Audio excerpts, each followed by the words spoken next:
Goeiedag, ek groet jou in die kosbare naam van Jesus Christus. Toe God se volk op die drempel van die beloofde land gestaan het, sonder om te weet wat op hulle wag, het Moses die volgende vir Joshua gesê in Deuteronomium 31 vers 8. En dit is die Here wat voor jou uittrek. Hy sal met jou wees. Hy sal jou nie begewe of verlaat nie. Jy mag nie bevrees of verskrik wees nie. Baie keer in ons lewens kom ons by plekke waar ons op die drempel staan om nuwe dinge binne te gaan, sonder dat ons regtig weet wat om te verwag of wat om daarvan te maak. Hoe reageer jy teenoor die onbekende? Gee dit heeltemal oor aan God en glo dan dat hy reeds voor jou uitgegaan het om die weg voor te berei, net soos wat hy met die volk Israel gedoen het? Want jy sien, gewoonlik het ons die teenoorgestelde reaksie. Ons is bang om die onbekende in te gaan, want as mense het ons die neiging om die onbekende te vrees.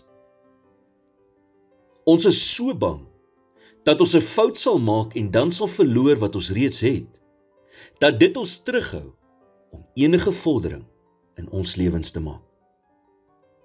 Wanneer God besig is om jou te lei op 'n pad wat onseker en onbekend is dit belangrik dat jy jouself daaraan sal herinner, dat elke stukkie detail van jou toekoms reeds aan hom bekend is.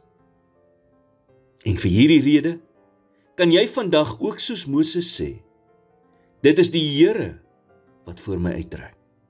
Hy sal met my wees. Hy sal my nie begewe of verlaat nie. Here, vandag sien ek nie die hele prentjie nie, maar U doen. En my toekoms mag dalk onbekend vir my wees, maar dit is nie onbekend by U nie. U weet presies waarheen U my lei, en dit wat U vir my instoor het, is vir my beswil en vir U verheerliking. Dankie, dat al lê daar soms moeilike tye voor, kan ek weet dat U na my sal omsien. In Jesus naam bid ek dit. Amen.